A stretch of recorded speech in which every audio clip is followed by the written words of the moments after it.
Et on se retrouve aujourd'hui sur le BTC face au dollar et vous allez voir, ça m'a fait sourire avant d'enregistrer la vidéo, mais c'est juste une analyse qui est pour le moment, jusqu'à présent, parfaite au dollar près. Donc on va regarder ça, regardez bien si vous arrivez à faire le petit retour sur les images. On voyait ici le 15 janvier, ensuite on voyait ici tout simplement le 16 janvier. Et pour terminer, on est carrément aujourd'hui, vous le savez très bien, en date du 7 janvier. Tout se passe à la perfection, c'est-à-dire que ce que je voulais montrer ici, c'est ce triangle qui se dessine à chaque fois à la vague, là où on a prévu chaque mouvement de prix, chaque correction et où chaque fois il y a eu des explications par rapport au cours du BTC. Donc ici clairement on retourne sur le 15 janvier, on commençait le triangle en bleu, on était au sommet sous autour des 40 000 $. Vous voyez le retracement actuellement toujours attendu vers les 33 000, 32 000 $. On y est presque, mais on n'y est toujours pas. On voyait déjà la chute légèrement s'amorcer. On voyait par après tout simplement la chute s'amorcer, comme vous voyez, qui commence tout simplement. Mais par après, il y a eu un rebond. La fin du rebond aux alentours des 37 940 $ selon les prix de Coinbase. Le retour vers le bas pour exprimer cette C-ci. Et ce qui est occupé de toute façon s'exprimer aujourd'hui, c'est ça, la B vers la C.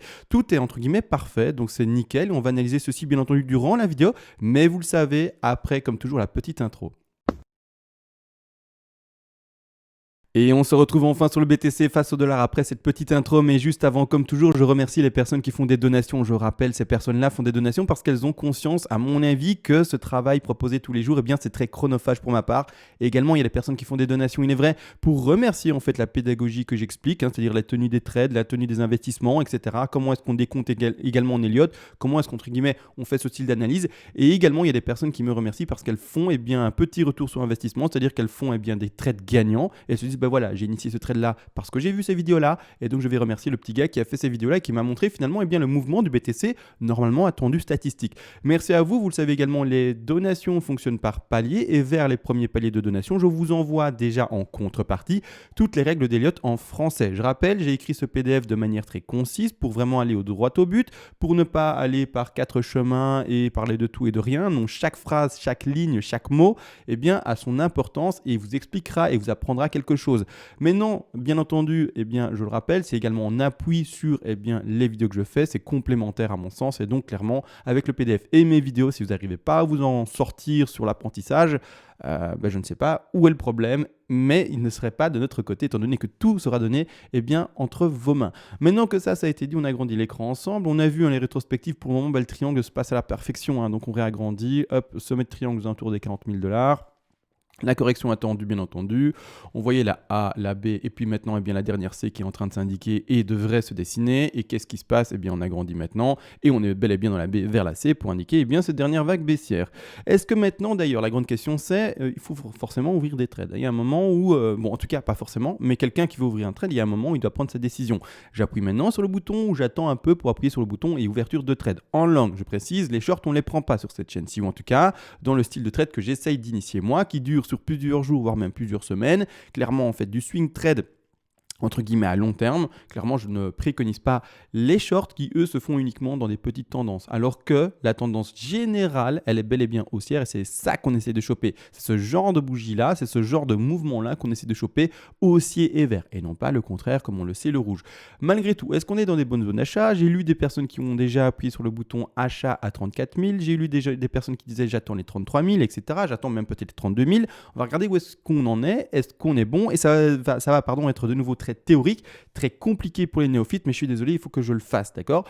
Premièrement, on s'attend à un triangle. C'est une figure très conventionnelle pour l'expression d'une 4, parce qu'on se rappelle, on est dans une 4, d'accord ? La 4 ici, j'attends de la terminer là. Donc je la pose là pour pas gêner, elle est en bas à droite, mais ça ne veut pas pour autant dire qu'on va continuer à descendre vers la 4. La 4, elle va se terminer en fait là où il y a la E.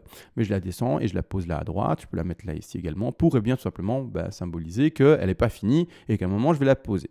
C'est-à-dire que premièrement, on part sur plusieurs patterns dites. Je vous ai expliqué ça dans la vidéo précédente, il faut voir plusieurs patterns, avoir conscience de toutes les patterns et voir en fait qu'est-ce qui nous dessine. Selon ce qui nous dessine, on prendra des points d'entrée et un décompte qui sera oui ou non valide. C'est-à-dire qu'on peut partir, comme ici à l'écran, une triangle très conventionnelle, c'est pour ça que pour le moment on dessine ça. Et également on peut partir, vous le savez, sur du WXY, du WXYXZ, on peut également partir sur du zigzag, plus du flat parce qu'on n'a toujours pas touché les 90, donc non, du flat on ne va pas le privilégier. Donc voilà, les patterns qui sont valides, ce sont toutes les patterns de correction, sauf pour le moment la flat. C'est-à-dire que n'empêche, on a des objectifs d'achat, je le rappelle tous. On va regarder les sous-décomptes qu'on a également. Attention, je ne vais pas aller en horaire ou en quart d'heure, là c'est pas pour moi, j'ai pas envie de me cramer les neurones. On aura pour ma part, pour mon style de trade, le même résultat en faisant du travail en 4 heures que si je le faisais en quart d'heure. Donc je ne vais pas me casser la tête à aller en quart d'heure, d'accord? C'est plus minutieux, c'est plus difficile à compter et donc je vais rester sur vraiment les grandes, entre guillemets, time frame pour faire le travail analytique. C'est-à-dire qu'ici, premièrement, si on part dans l'expression de cette A, B, C, D, E, est-ce qu'on a déjà trouvé un niveau d'achat intéressant?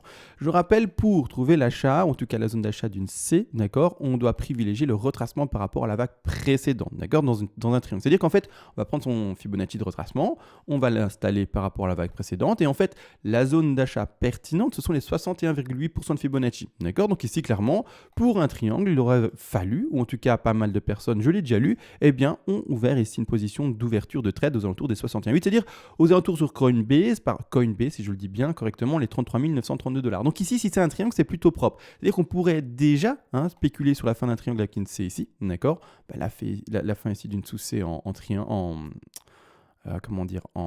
zigzag, et c'est-à-dire qu'actuellement on devrait reconnaître, si on est bel et bien dans cette configuration, si un rebond vers D, et puis terminer une E. Alors le triangle du coup serait un peu plus resserré,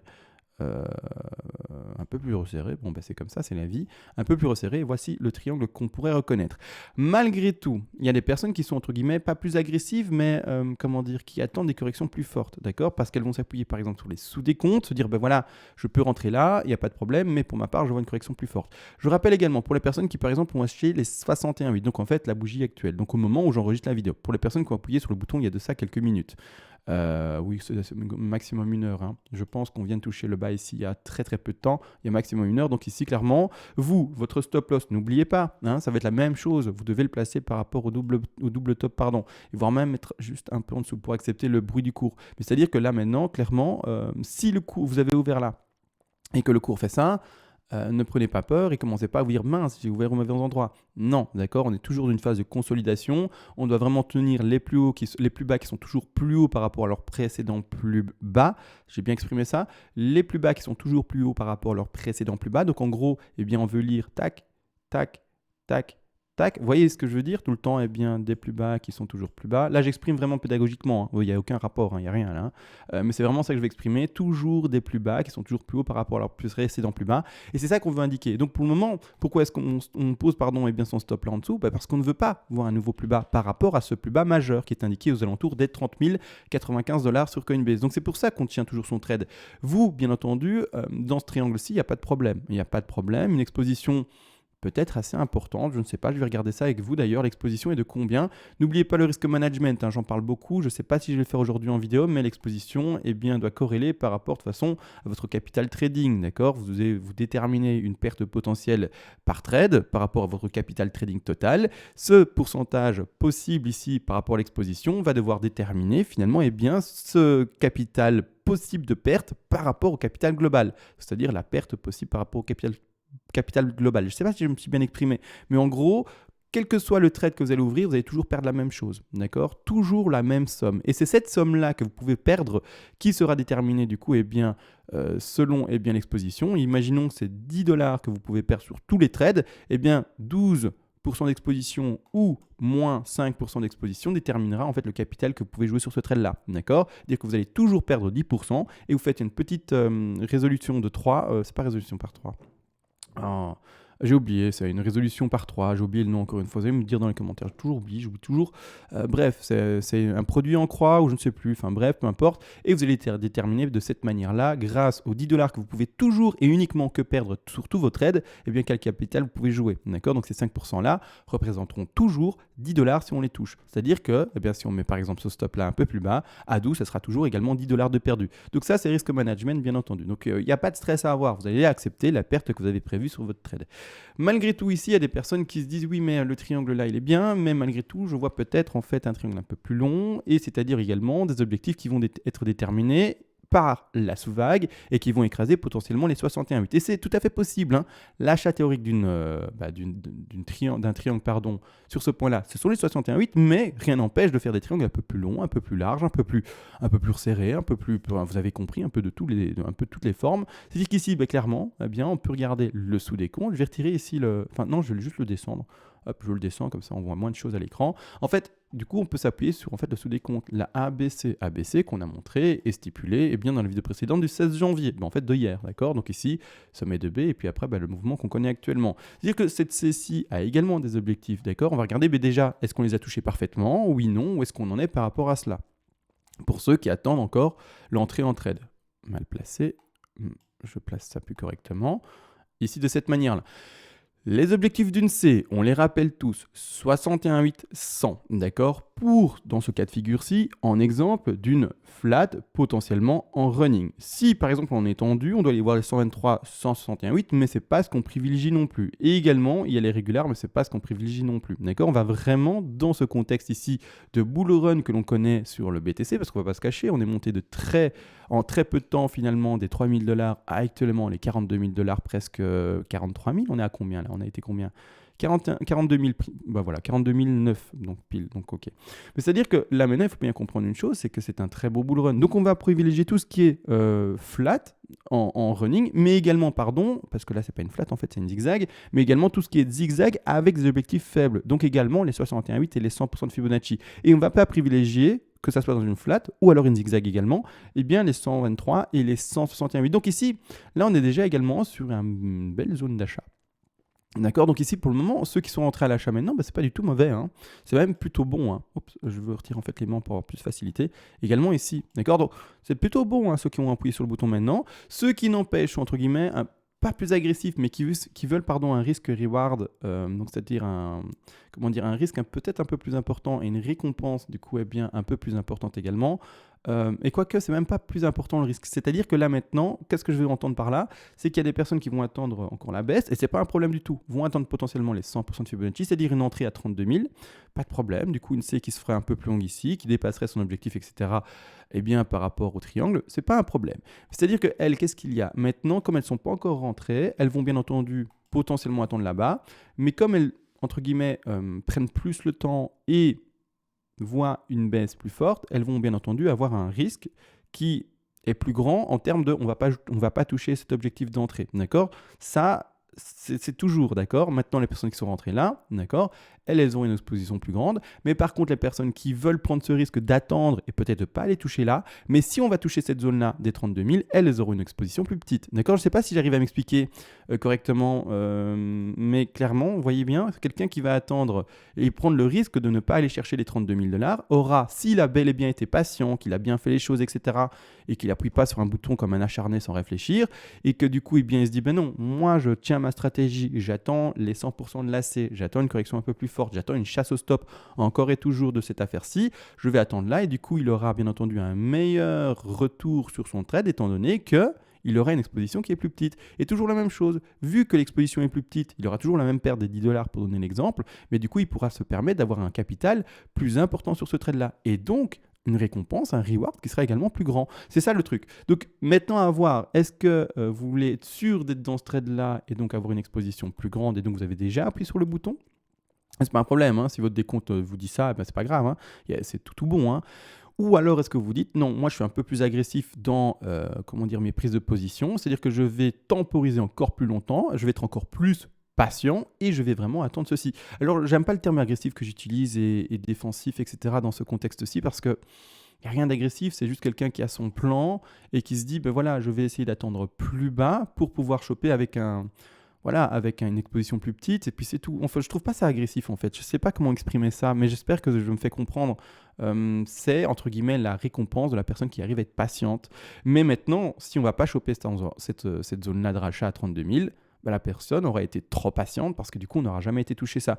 Donc, voilà, c'est un parti pris. À vous de voir si vous voulez, oui ou non, prendre maintenant déjà le trade. Est-ce que vous voulez d'office être dedans et ouvrir maintenant, ou est-ce que vous voulez attendre un peu plus et ouvrir plus tard? Ça va bien entendu avoir une répercussion, bien entendu, sur également le ratio, on le sait, et également tout simplement sur les take profit partiels. On ne va pas parler des take profit partiels aujourd'hui. La figure n'est absolument pas finie, d'accord? Je vais pas m'amuser. Ça, c'est les TP qui ont été indiqués par rapport au trade qui a été ouvert déjà précédemment. Rappelez-vous, ce mouvement-là, c'est pas la première fois qu'on l'achète, d'accord? Mais n'empêche, là maintenant, ça sert à rien de parler des TP peut-être ce soir, peut-être demain matin, peu importe. Mais là, maintenant, au moment où je parle, au moment où on est à 34 816 $, ça ne sert à rien, d'accord? Je préfère attendre, voir vraiment la fin de mouvement, voir vraiment le rebond de la D, ou également eh bien, la fin, on l'aura compris, parce qu'il y a une autre pattern potentielle, de la WXY. WXY, elle est où? Je vais la dessiner. Parce qu'on n'est pas obligé de faire une A, B, C, une D et puis une E. D'accord? On va voir ça dans le temps, comment ça se développe, etc. Mais la pattern alternative, entre guillemets, qui pourrait également se dessiner, c'est la suivante. D'accord? Une W, un rebond de X, et actuellement, on est peut-être en train de faire une Y. Après Y terminé, on commence enfin lundi. On le sait, tous les samedis, dimanches, donc tous les week-ends, c'est ultra calme sur le cours. En tout cas, c'est ce que moi j'ai pu récemment en tout cas observé, c'est-à-dire que le week-end quand il se termine et que le lundi commence enfin, et bien là c'est pump pump pump et c'est fini, et ça pump pump pump. Donc à voir, peut-être qu'on est juste dans une WXY et qu'on ne va pas consolider une vague supplémentaire, c'est-à-dire une D vers une E. À voir vraiment, mais malgré tout, les points d'achat sont les mêmes entre guillemets, c'est-à-dire qu'on achète tous entre guillemets le plus proche du bottom précédent, c'est-à-dire ici un des 30 000, et on espère tous que ça pump en fait. Si ça consolide plus longtemps, tant pis, c'est pas grave, on sera dans son trade plus longtemps. Et si au contraire ça pump directement et que ça valide la WXY, tant mieux, entre guillemets, ce sera un trade rapide, bien tenu et rentable directement. Donc c'est ce qu'on attend bien entendu pour payer le moins de frais, etc. Bien entendu, une position, plus en fait une position est courte entre guillemets et impulsive, rapide dans son expression, et au mieux c'est. Mais est-ce que c'est souvent ce qu'on a sur les trades? Non, souvent, il y a des chasses au stop, des phases de fluctuation, des phases qui du coup font hésiter les traders, etc. Font parfois même en sorte qu'elles passent en weak hands, c'est-à-dire qu'elles lâchent leur position sans raison, etc. parce qu'elles ont peur d'une petite bougie rouge, donc elles clôturent leur trade. Bref, c'est toute une question psychologique, un jeu réel qu'il faut savoir tenir, bien entendu, et ne pas avoir d'émotions qui influent sur cette tenue de trade.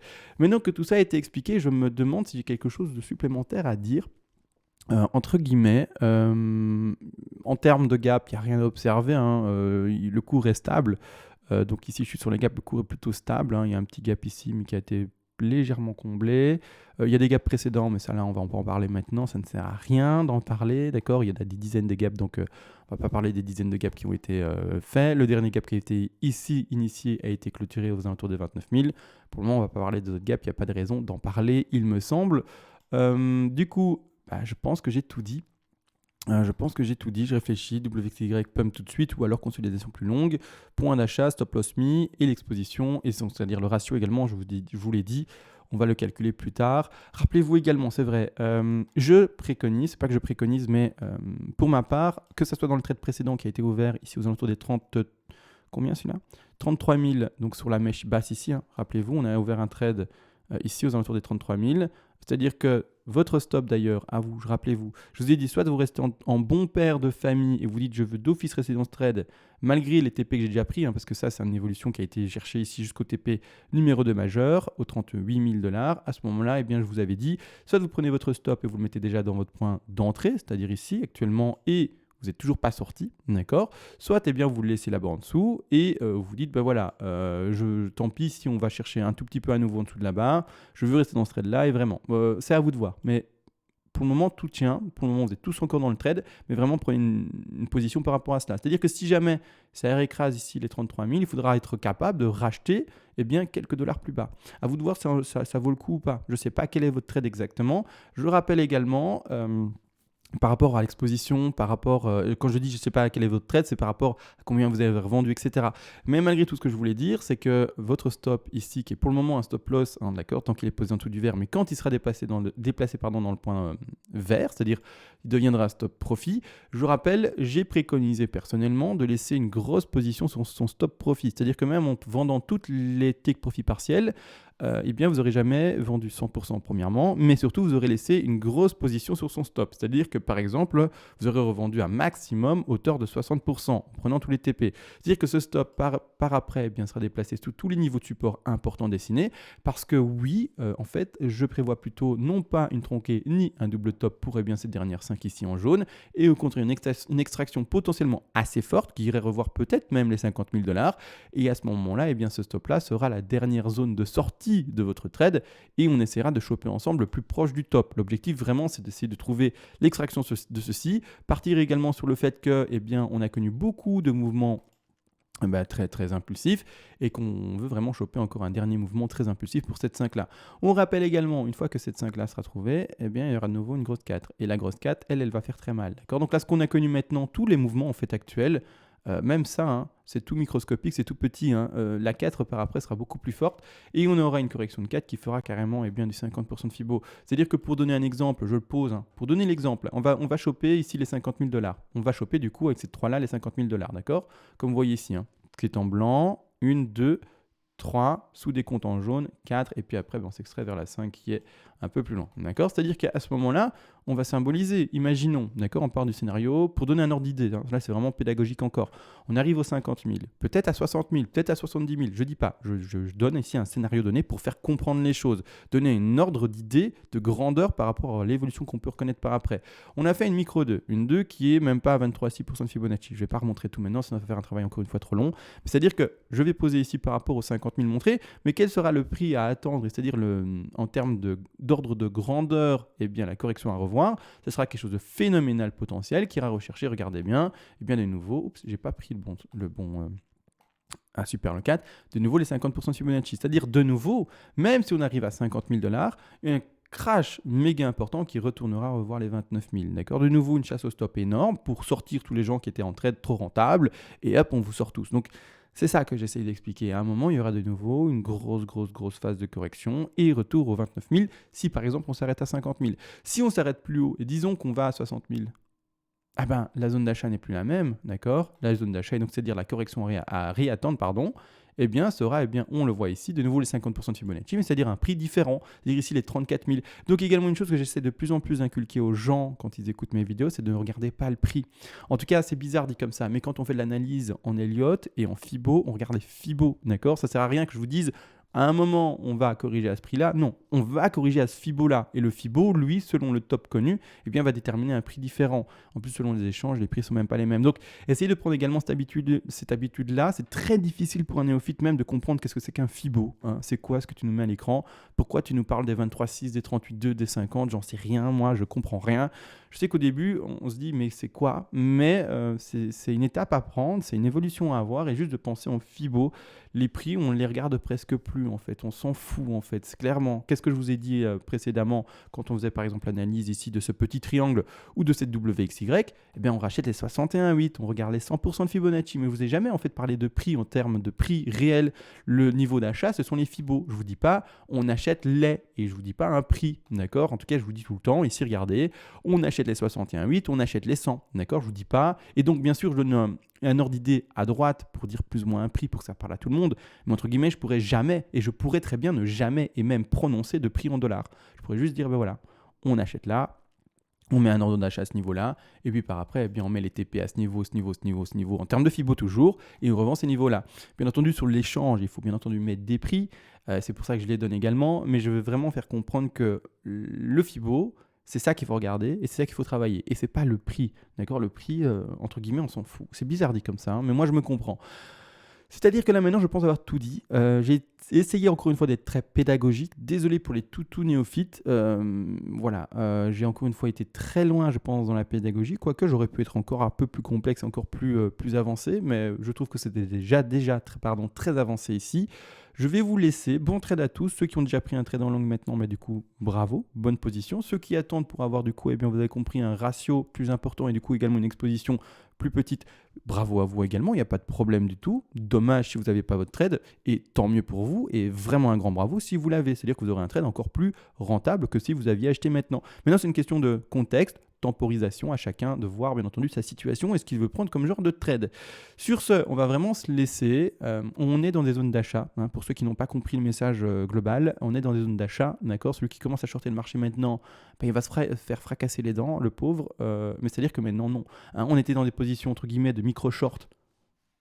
Quand on le disait micro-short, hein, c'est-à-dire ici le 15 janvier, pour aller choper les bas ici.